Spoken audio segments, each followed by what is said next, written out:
Russia beating Egypt by 3-1 to all but guarantee them a place in the knockout stages. Where's this all come from Russia? They were terrible in all the friendlies leading up to this Confederations Cup. Saving themselves, Robert. They really were. They have been saving themselves. I mean, they played well all around the field. Their attacking play was good. I think the two midfield players, Zobnin and Galinsky, I thought they were outstanding again, closing the ball down, winning it, getting it out wide. They got crosses into the box. The big centre forward looked a threat, scored a good goal. They looked a good all-round team. This is a side that you had going out in the group stages. All right. Just a reminder. Can you believe the SPI had them to win the group? I mean, how lucky is that? What do you mean? Obviously, that knows SPI something that you don't. Absolutely not. I mean, where's all this coming from, though? Well, maybe the energy from the home crowd, the tournament being on their doorstep, could mean a lot. They've played well, certainly Saudi Arabia was a weaker nation. Egyptians were a bit stronger, but didn't play particularly well.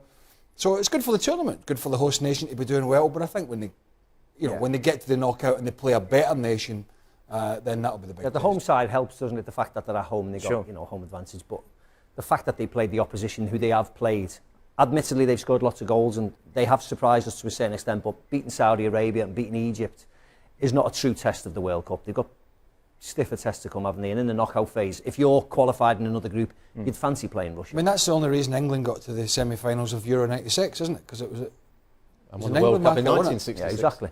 It was the. That's all. Remember that? That's right. That's right. Well, who did you beat? 1966 as well. There's also an element of good fortune here because we can all sit back and say, well, Cheryshev has been excellent. Yeah. But he was not even a starter for this team. So Zagoev gets hurt. He's off the field. Now Cheryshev comes in and he's scoring goals for you. You're thinking, well, this guy's a genius, this coach. This manager, he really knows what he's doing. The truth of the matter is that Saudi Arabia, not good.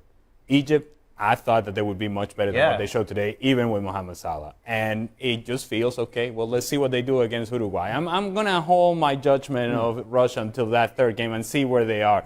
Better than we thought they would be, but still I don't think it's a team that's going to be truly competitive in this tournament. You've got a goalkeeper who's made big mistakes, Akinfeev, in the past. You've got a left-back who's been a great left-back, but he's 34. And so the defence hasn't been tested because the centre-half, left-sided centre-half, is nearly 39. Yeah. But they've won their own two matches. Well, that's what I'm saying. But the attack from Saudi Arabia, and for most of the game until the last 25 minutes, the Egyptian attack was pretty futile. So if you're one of the big teams or one of the teams that go through to the knockout stages, you won't fear Russia. You won't fear them, no. I mean, as I say, they've got a big centre forward who's going to cause you problems in the air, maybe. They've got a couple of wide players that get crosses in when they can. Golovin is a good player in behind, but you wouldn't say they're going to cause the big teams problems. And even if you're second coming out of your group, if Russia finished first in their group, you're like, yeah, sure. I'd rather play Russia than play Uruguay. Uruguay, yeah, of course. And so the Mo Salah thing hasn't paid off. Yeah, so obviously that was the big talking point going into this. We discussed it at length. His fitness didn't really do it. He's obviously scored the penalty, but... I mean, it was difficult for him to play really well when Egypt didn't play well. But what I'm saying is it's ifs, buts and maybes. But he took the risk by not starting them against Uruguay. It was only, 4 or 5 days ago. So you think with hindsight they made a mistake in not starting him that game? Well, they're going out, aren't they? Yeah, but he didn't do much today, wasn't it? Wasn't exactly... Well, that's not to say he wouldn't have done... That's not to say he might not have done something on the counter-attack against Uruguay. It's ifs, buts and maybes, but he's the best player. So it's a mistake that he didn't play? Well, if he's fit to play today with a shoulder injury, I think he was fit to play against Uruguay, but he didn't because he took a calculated risk that he targeted, the coach that is, Cooper, targeted the last two games, and that's going to fail. Got it wrong? I don't know whether he was fit for the first game or not. You know, the coach and the medical side, and maybe even Salah said, I'm not fully fit for this game. I'm giving him 5 months. You were telling us before about your shoulder injury. Yeah, you can't kick up there. Like, how much of a difference can 5 days really make?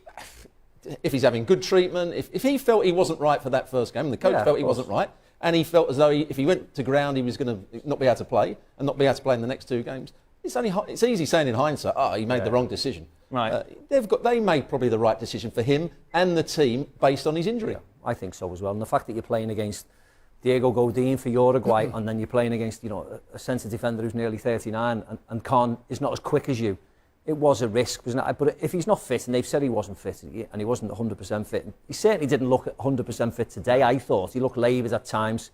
He's got a long sleeve top on. He's probably got padding on his shoulders to protect him. I believe that he wasn't fit, and it's just the team, the other 10 around him and the substitutes are just not good enough at this level. At this level at the World Cup. That's the big takeaway, isn't it, from what we've seen from Egypt over these 2 matches, particularly today, just not good enough.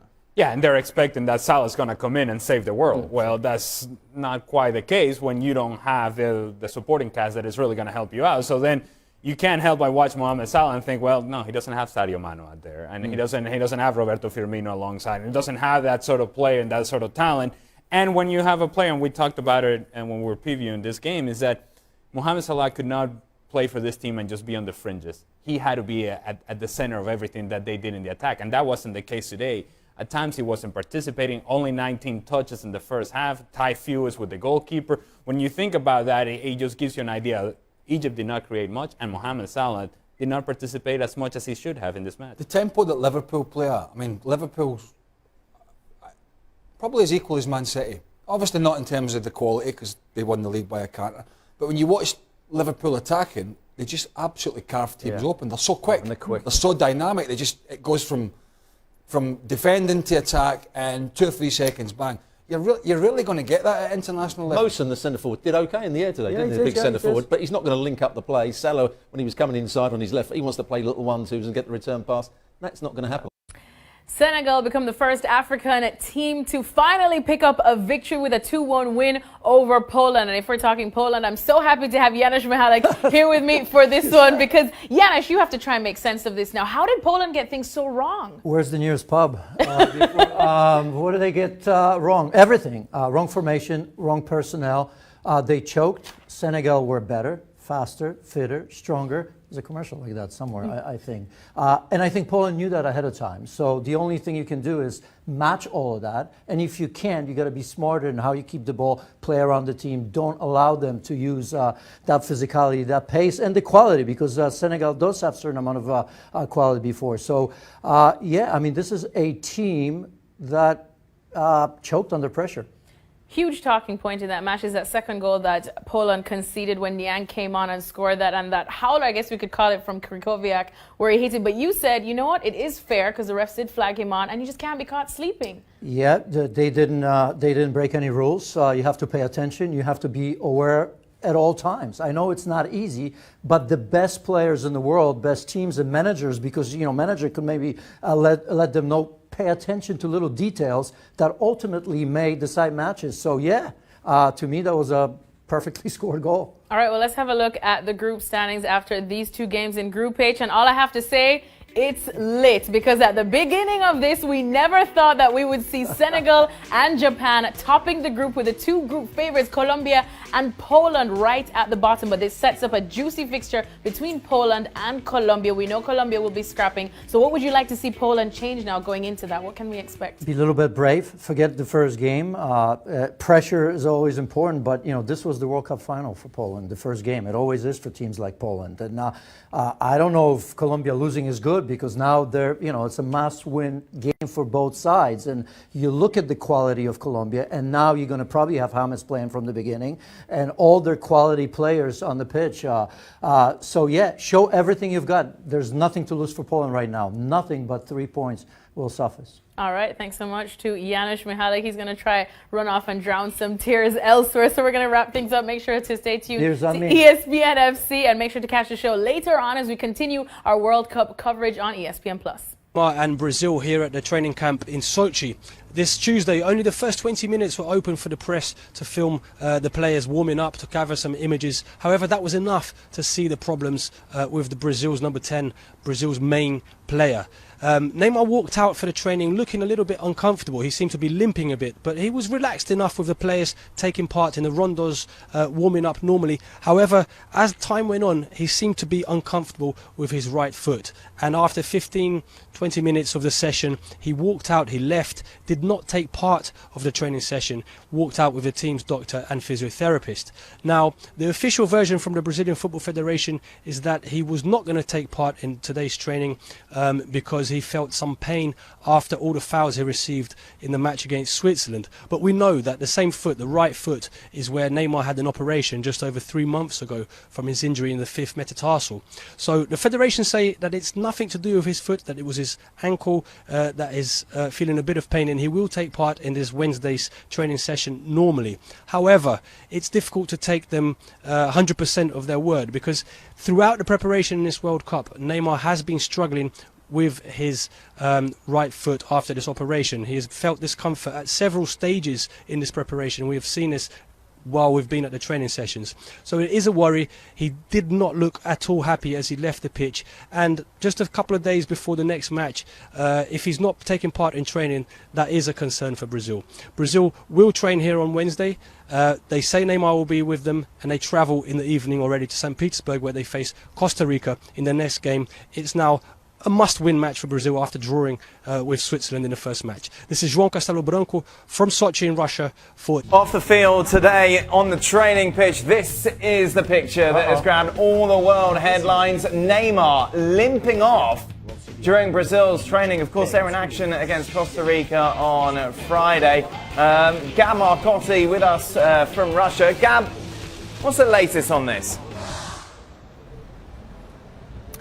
Well, look, the Brazilian FA coming out, addressing the media, saying, look, Neymar is fine, he'll be able to play, but he was so hurt from the horrendous treatment he received, all the fouls he suffered at the hands of Switzerland, that he was unable to train today, but he's gonna grit his teeth, he's gonna be there against Costa Rica. The way a lot of people are reading this, Dan, is kind of like sending a warning, almost like a plea to the referee. Listen, protect Neymar from those mean Costa Ricans who are going to foul him. At least, maybe I'm being a bit cynical here, but that's how a lot of people are reading it. You're the cynical one on this panel. Well, yes. I do beg your pardon.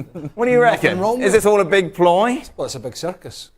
Is that what it's all about? It was a big circus in the first game, and that took away from Brazil what the plan was, and this is another big circus. It always has to be about him. Has to be about him in his mind. More importantly, he's fine, isn't he? You can see that. He limped off. He really hurt, Macca. What's wrong? If he's really kick around. If he's really hurt, Douglas Costa will play and they'll perform even better. That is the key question now, isn't it? Who would have thought we'd be asking this? Could it be a blessing in disguise if he's not fine? Well, he didn't play very well in the first game. He will be fine. He will play. But Douglas Costa, I think, would be a better option than Neymar at the moment, because Neymar, he did everything for himself. He got fouled, yes, but he was looking for the free kicks. He took all the wrong options. He didn't play well enough. And they looked to him, and he looks to control the possession. I think Douglas Costa would be a better option. Who would believe that your star playmaker gets targeted to be foul and physical against?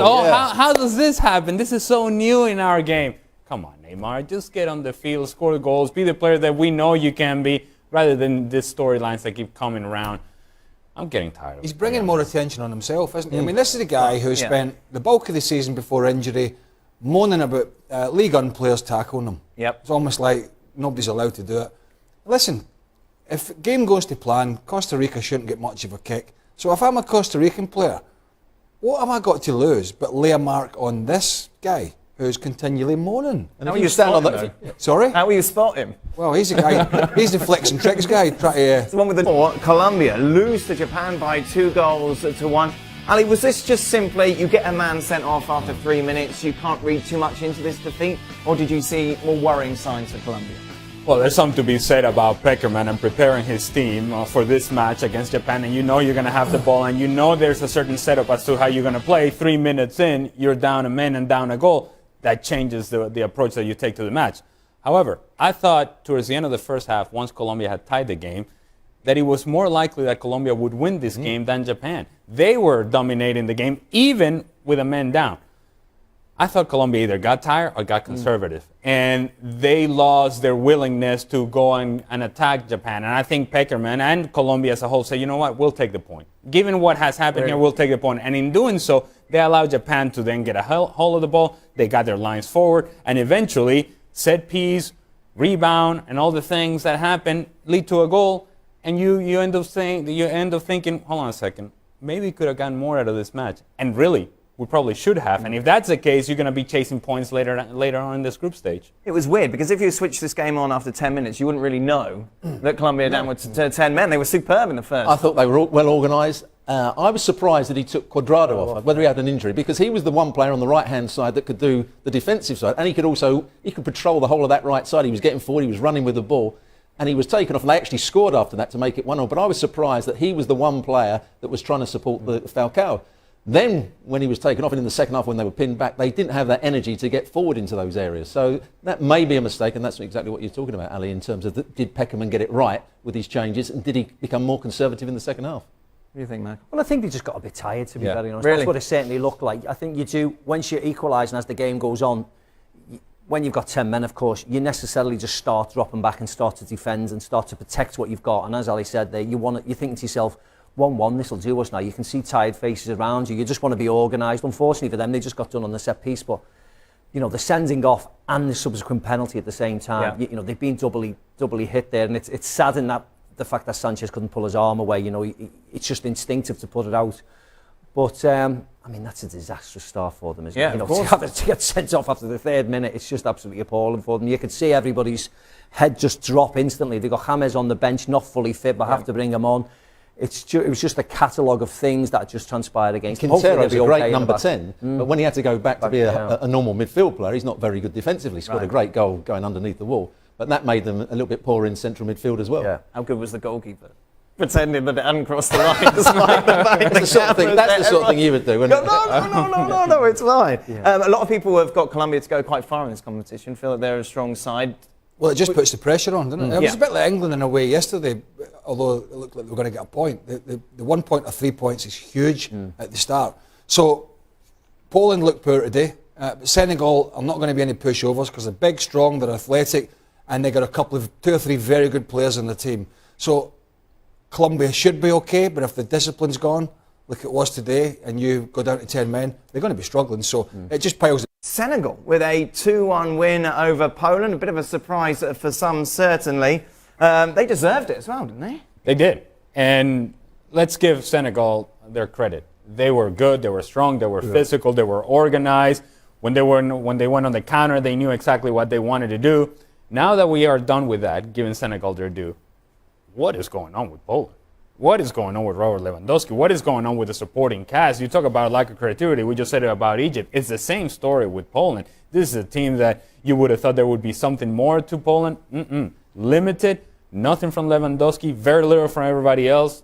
I just don't see where this team goes from here. What do we make of the referee allowing the player to come? Well, I think I asked the question. Don't I ask it and then you answer it? Is that not normally with Craig? Yeah, this obviously. Well, you were beating about the bush. Niang was off the pitch, wasn't he? And he came on. The referee signalled him on. Poland then went for the back pass, and it all went. Well, again, you can't. I mean, once he's waved him on, he's in play, so they can't adjust it. But. We spoke to Peter Walton, by the way, friend of the show, former Premier League referee. And what did Peter say? He said the protocol by the referee was spot on. He's got nothing. Well, he wasn't expecting a back pass. Well, because Poland, a poor back pass as well. You know, Poland were in control. They were up the other end. It was fine for him to let him on.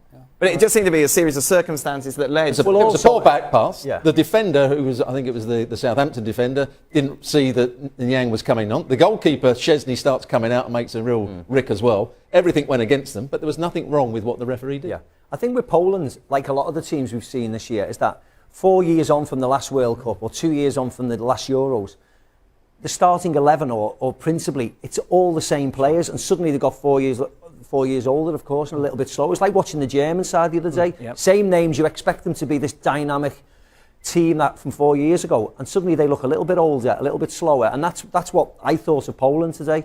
You know, Lewandowski's a super player, but he needs the people around him. Yeah. And it looks as if they just... For this first game they've been playing with the back three in most of the qualifying games, and suddenly they went with the back four. Milik was playing in behind Lewandowski. They didn't link up at all. Then he changed it at half-time, and they were looking as though they were going to get back into the game. And then, of course, the second goal happened. Did you have a problem with it, the refereeing decision? Is that why you brought it up? No, not at all. Oh. He's hosting. He's breaking it down. I was just watch out for your job. You can imagine the Polish Federation to be going absolutely crazy about the goal, can't you? Is your nose out? Have I put your nose out of joint? Not at all. Not at all. I just obviously you've got sympathy for bad back passes in big games, but let's not bring it up. It's a bit below the belt, isn't it? That's all right. That's okay. Senegal going forward. I'll take it. You wouldn't want to face. I don't want to change the subject. I know. That's what I'm doing. I look at Senegal as, and given the other results in this group, now you think, wait a minute, this is a team that can give you some problems because of how physical they can be, how athletic they can be, and most importantly, they were organized. And at times you don't see that. What you saw from Senegal today is a team that, okay, this is how we're going to set up. I don't think Poland can break us down, and Poland could not break them down. I just don't know that they have enough. If Sadio Mane doesn't have a great game, then who breaks somebody else down? Who's the guy that's going to score the big goal for you? I just don't see that player. You're absolutely right, because at the African Cup of Nations, they were the best team by far. And they got to the quarterfinals against the poor Cameroon side, who actually went on to win it. And they couldn't break. They had all the play. They never looked in danger. They draw the game 0-0. They lose on penalties. And they were the best team at the African nations by far. This wasn't a surprise. I think we have to say Senegal. We all thought were the best of the Africans. We know the African sides haven't scored a goal and haven't won a game, but this was a different opposition. We knew these were very good. We knew they got a load of experience. Koulibaly, Mane, Idris Gueye. They've got players there who we know are really good. So. This wasn't a surprise. Welcome to Extra Time. Day 6 of the World Cup is over. Mackie, you've had enough. You're leaving us now, aren't you? Yeah, I've had enough. Right, fair enough. I can't blame you, to be honest. That didn't take long. Which team has more reason to panic? Colombia or Germany? Colombia. Yeah? Why? I think Germany are in an easier group, to be very honest. And I think Germany showed in glimpses, even though I thought they were not at their best, they can turn it on and they will turn it on. So I think Germany will qualify. Robert's thinking he's got the claw. Robert gets the claw out when he's having a little thing. Germany, I think, have got the least to worry about. Least? Most to worry about. More reason to panic. Yeah, who should I think Colombia. Right. They're the other option. They're the other option, Colombia. I think Germany have got the least to panic. Who's got the least? Most? Colombia. Most or least. Most or least. So, more reason to panic. I haven't got my glasses on. I can't see that.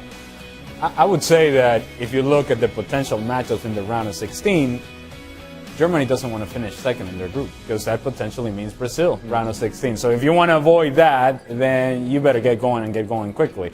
If you're Colombia, you were either going to play England or Belgium anyway. So I think Germany got to get themselves right. Yeah? Yeah. Okay. Is Cheryshev one of those players you see that impresses for their country but cannot replicate that kind of form at club level? No denying his talent, though. Didn't cut it at Real Madrid, did he? Yeah, but I think playing against Saudi Arabia and then playing against Egypt is completely different than playing for Real Madrid. So he's rubbish? In La Liga. No, he's not rubbish at all. But I think he's shown that he's a good player, but he's not high class at the moment, is he? Clearly, he wasn't starting the game to start with. He came on as a sub, so the yeah. Russian manager didn't think that much of him, so they're not starting him. But he's done well since he's been on. You want over there? Just listening. That's it. What do you think about Cheryshev? Cheryshev, as he's known. As it's pronounced there. Yeah. Okay. There's it all. This is for Macca. CL or WC? CL or WC? In what respect? I imagine Champions League or World Cup. No, I know. What? Watching? Playing? What? I don't know what Stefan means. Playing? Champions League? I mean, we never won the World Cup for England, so probably the Champions League, because I won that. All right. Just a reminder. Subtle. What about watching it? What do you want me to say? Watching it? I actually enjoy the World Cup. I really do. Yeah. I do. I've enjoyed the this first 5 days. It's been really good. There hasn't been many really quiet games, boring games. I've really enjoyed it this time around. And it's in the summer months, of course, when there's no other football. So I've really enjoyed watching the World Cup. You enjoyed watching it, Craig? Yeah. Good. I'm all right now. I can sleep tonight now. Now he enjoys it. Yeah, exactly. I don't know why you asked that. Well, just ask him. Just Enjoyed the England game yesterday. As a isn't it? Scotsman, I enjoyed the England game yesterday, the performance. Yeah. Did Stevie? I enjoyed Mexico. Not really. Where will Jack Wilshere end No, up? I did enjoy Mexico. He's left. Arsenal, he's Yeah, gone. he's gone. That's not a surprise. There's talk of West Ham, there's talk of Southampton are even putting a bid for him in terms of wages, of course, because he's a free transfer. It's a shame because he was a very, very good player. What happened, Rob? He's supposed to be the next great. He's had lots of injuries. I don't think he looked after himself particularly well. I don't think the club looked after him particularly well. They were ready to scrap him. I know that they didn't look after him particularly well, both on the medical side and in terms of teaching in the game. When he played for England under Hodgson and he played as the holding midfield player, he looked a far better player than he ever did when he was playing for Arsenal because he was given a role and he was disciplined. Wasn't he supposed to be one of the players that would be key for this team in this World Cup? That was always a Yeah. thing. Yeah. And so it's one of those players that really typifies what the last few years have been at Arsenal. Not only has the team not performed very well, but players that were supposed to be the next big thing, instead of progressing, they've gone the other direction. Theo Walcott is another example. Lack of coaching. Xhaka, El Neni, yeah. Jack Wilshere, all of it the same type of player, and they haven't got the pace that they need at that very highest level, unfortunately. And whether that's injuries, I mean, Robbo certainly knows more about Arsenal than we do, but whether it's about injuries, it's just... Not since he's been banned. And he hasn't been coached the game. You know, There we go. He was a good footballer. He's got great talent, but he doesn't read the game. He doesn't understand how to Well, he defend, needs to get and he away. doesn't make the right decisions. So it's the best thing for him to get away. You know where I think he might be better is in Spain. I know it's a completely different league, but I could see him playing better football because the Spanish way is completely different than playing for a West Ham or a Southampton. I would prefer to see him in Spain. I think he might excel in Spain because he's a good footballer. That's it. We can let you go now. What time's your flight? You can come in tomorrow and do a bit. I'll come in tomorrow and do before your flight. something and Yeah, something. do some digital and things. That's what. Good luck. Robbo will be doing it. Yeah.